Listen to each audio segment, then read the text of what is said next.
వ్యతిరేకంగా ఉన్నారు. ఇప్పటికైనా తెలుగు మీడియం ఒక క్వశ్చన్ సూటిగా అడుగుతున్నా, తెలుగు మీడియం ఇంగ్లీష్ మీడియం ను బ్యాలెన్స్ చేయడం ఎట్లా?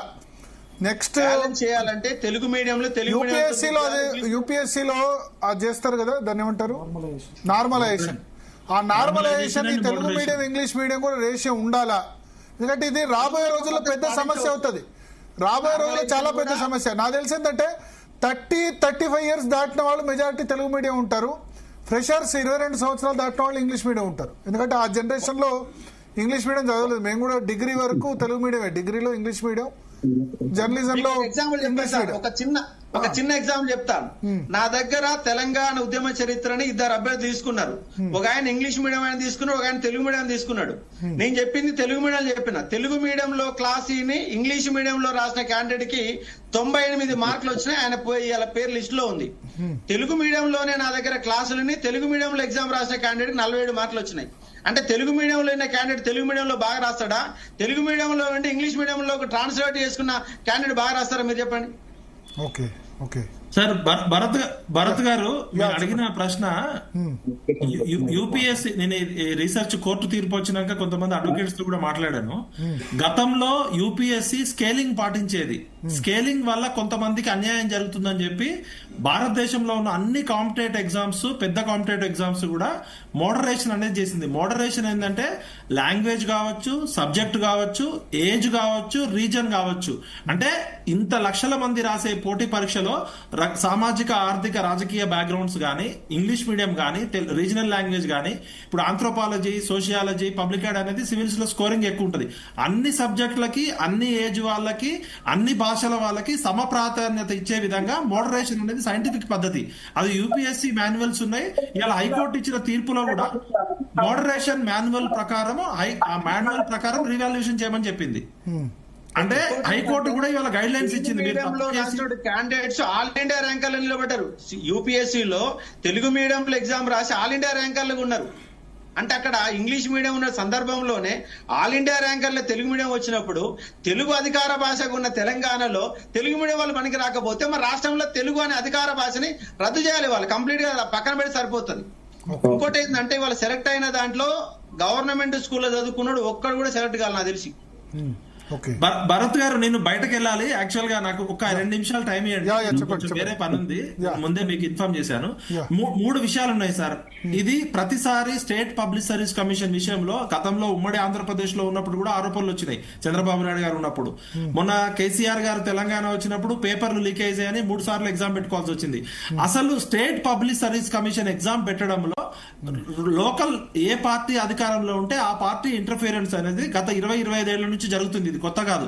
కాబట్టి మనం స్పష్టంగా రిక్వెస్ట్ చేసేది ఏంటంటే, పూర్తిగా యూపీఎస్సీ ఏ విధంగా అయితే స్టార్టింగ్ నుంచి ఎండింగ్ వరకు చేస్తుందో అది చేస్తే తప్ప వీళ్ళకి లేదు. ఎందుకంటే పొలిటికల్ ఇంటర్వెన్షన్, ఈ గ్రూప్స్ మెంబర్స్ కమిటీ సభ్యులు కావడము, పొలిటికల్ ఇన్ఫ్లుయెన్స్ ఏమాత్రం ఉండకూడదు. దురదృష్టవశాత్తు ఈ రోజు ఇంత పెద్ద ఉద్యమం జరుగుతుంది. సంవత్సరం నుంచి మనమంతా మాట్లాడుతున్నాం, పిల్లలు చచ్చిపోతే ఒక్క టీజీపీఎస్సీ నుంచి ఒక ప్రెస్ మీట్ గానీ, ఒక్కసారి రాజకీయ నాయకులు మాట్లాడుతున్నారు, మంత్రులు మాట్లాడుతున్నారు. రాజ్యాంగబద్ధ సంస్థ అసలు పిల్లలతో గానీ, స్టేక్ హోల్డర్స్ తో గానీ, అరగోపాల్ లాంటి సబ్జెక్ట్ ఎక్స్పర్ట్స్ గానీ, మేధావులతో గానీ, సమాజం నుంచి టీజీపీఎస్సీ ఒక డైలాగ్ లేదు, ఒక డిస్కషన్ లేదు. దీన్ని బట్టే టీజీపీఎస్సీ అనే సంస్థ రాజ్యాంగబద్ధ సంస్థ పేరుకు మాత్రమే తప్ప ఆ సంస్థ చైర్మన్లు రాజకీయ నాయకుల చేతిలో కీలుబొమ్మలు అవుతున్నారు అనేది స్పష్టమవుతుంది. వాళ్ళ ఐఏఎస్లు కావచ్చు, ఐపీఎస్లు కావచ్చు, ఎవరైనా కావచ్చు. ఆఫ్ ద రికార్డు కొన్ని విషయాలు నేను స్పష్టంగా చెప్పదలుచుకున్న, పూర్తి బాధతో చెప్తున్నా. లైవ్ కాబట్టి ఆన్ రికార్డు నేను చెప్తున్నా. భరత్ గారు, ఈ టీజీపీఎస్సీ ఎగ్జామ్ విషయంలో దాదాపు 1.5 ఇయర్ నుంచి నేను, పృథ్వీ గారు, మైపాల్ యాదవ్, అశోక్, ప్రసన్న హరికృష్ణ గారు ఇన్వాల్వ్ అయితే ఢిల్లీకి వెళ్ళిన సందర్భంలో, సార్ పిల్లల దగ్గర సుప్రీంకోర్టులో డబ్బులు లేవు, పాపం పెద్ద పెద్ద లాయర్లను పెట్టుకోవడానికి. టీజీపీఎస్సీ ఏమో పెద్ద పెద్ద లాయర్లను డబ్బులు పెట్టుకుంటుందంటే, నాకు ఒక మాజీ పార్లమెంటు సభ్యుడు, కాంగ్రెస్ లో చాలా కీలకంగా ఉన్న వ్యక్తి, సిడబ్ల్యూసీ మెంబర్ స్థాయి వ్యక్తి, విఠల్ గారు, ఎందుకు మీరు ఇంత కష్టపడతారు? ఆల్రెడీ చాలా పెద్ద స్థాయిలో సుప్రీంకోర్టు జడ్జీల స్థాయిలో ఇన్ఫ్లుయెన్స్ అవుతున్నారు. ఆఫ్ ద రికార్డ్ ఆయన చాలా విషయాలు చెప్పిండు. న్యాయ వ్యవస్థ ఇన్ఫ్లుయెన్స్ న్యాయ వ్యవస్థ, ఆయన కూడా ఒక లాయరే, ఆయన కూడా న్యాయ కోవిదుడే. నేను చెప్తున్నా, వాస్తవాన్ని చెప్తున్నాం. ఇప్పుడు మంచి జడ్జీలు ఉన్నారు. మీరు లాస్ట్ టైం కూడా చెప్పారు, పాపం పిల్లలకి డబ్బులు లేవు, ఎవరు ఇవ్వడానికి ముందు రావట్లేదు, అన్ని పార్టీలు కూడా సైడ్ లైన్ అని మన లైవ్ లో చెప్పారు. 3 పార్టీలు సార్. ఇప్పుడు టీజీపీఎస్సీకి ఏమో గంటకి లక్షల రూపాయలు ఇచ్చే చార్టర్డ్ ఫ్లైట్లలో వచ్చే లాయర్లు వస్తున్నారు, పెద్ద పెద్ద నిరంజన్ రెడ్డి లాంటి కాస్ట్లీ లాయర్లు వస్తున్నారు. నిరుద్యోగులకు పాపము ఆ జీవో నెంబర్ 29 ఈ రోజు కూడా కొట్టేయలేదు సార్.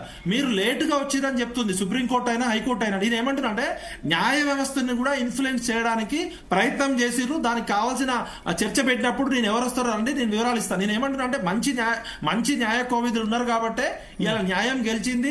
ప్రయత్నం చేశారు కానీ అది వర్కౌట్ కాలేదు అంతేనా. కొంతమంది ఇప్పుడు అలహాబాద్ కోర్టు, ఆ ఢిల్లీలో హైకోర్టు జడ్జి, సుప్రీంకోర్టు జడ్జి ఇంట్లో డబ్బుల నోట్లు కట్టలు తగలబడ్డ జడ్జీలు కూడా ఉన్నారు. మనం న్యాయ వ్యవస్థలో జడ్జీలు కూడా బయట నుంచే ఊడిపడలేదు.